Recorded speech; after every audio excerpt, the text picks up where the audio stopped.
Now, we've heard time after time Joe Biden, say that he had no knowledge whatsoever about the business dealings, and that changed. He had never allegedly had any conversation with Hunter. Then they moved the ball to say that, well, he didn't have any business dealings, he wasn't involved, didn't have any financial contribution. Since then, we've uncovered about 20 shell companies, and we have bank records that bring light to that. And while we can't cover all 20 shell companies in 5 minutes, I wanted to focus on one, and that is Rosemont Seneca Bohai. Rosemont Seneca Bohai is interesting, and Devin Archer had testified, and he said this in his testimony. He said that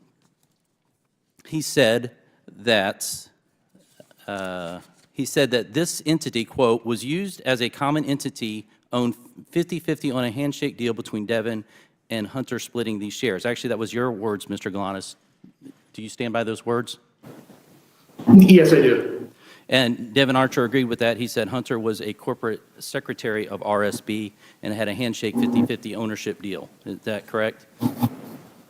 That's correct, yes. And primarily this company was set up initially as a place to hold equity from the equity stake of Bohai Harvest. Is that correct? What I was told by the partners at the time, it was set up to do that and invest in other businesses. I think Devin Archer subsequently testified to that effect, and it included monies that were paid from the bond fraud, $15 million that was wired to that RSB account as well. Yeah. So it conducted multiple transactions as you depicted in that diagram. And even if this were legal and there was no impropriety here, it's very concerning because this company's set up to basically compete against America's energy interests at the behest of CCP. Then we have other flows into Rosemont Seneca Bohai from Burisma. We all know about Hunter's $1 million salary that he received for sitting on the board and providing no actual function there.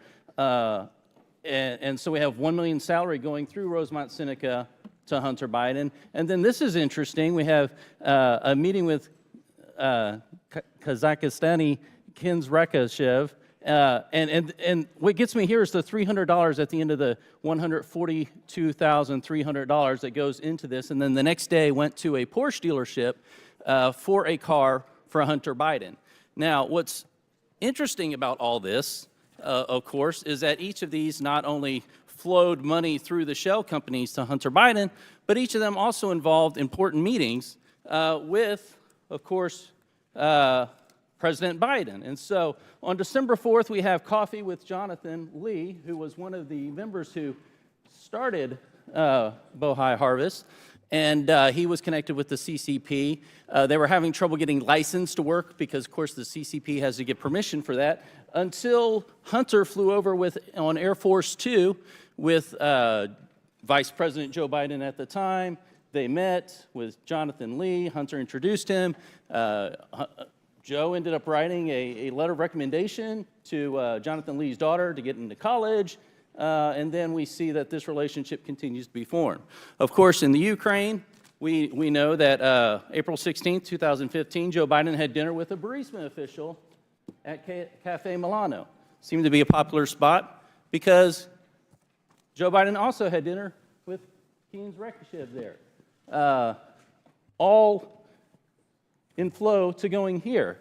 And of course, as Tony Pawlinski has pointed out several times, this all comes down to eventually the one big guy who gets 10% for the big guy. And so we know that all this money flowed through this to get to Hunter, and then we know, of course, that 10% went to the big guy.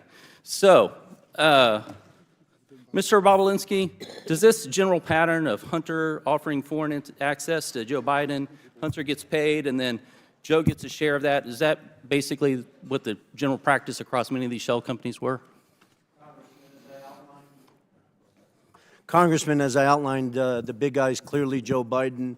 The details of some of those transactions I was not involved in, but that's clearly how they operated. But that's the pattern that we've seen over.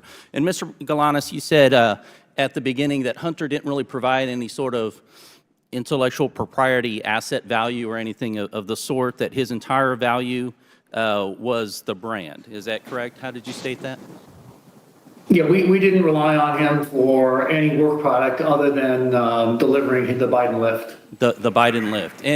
And one more question for you, Mr. Galanis. Did you offer to provide information on Hunter Biden and Devin Archer back in 2016 to prosecutors and the SEC, and what happened there? Yes, through counsel, I had offered to provide information specifically on that to the SDNY. And I subsequently also did the same thing to the Securities and Exchange Commission, which was interested in, subsequently was told to quash that interest. I understood that to be an order from the Southern District of New York to quash the SEC information. Thank you. Chairman, I yield back.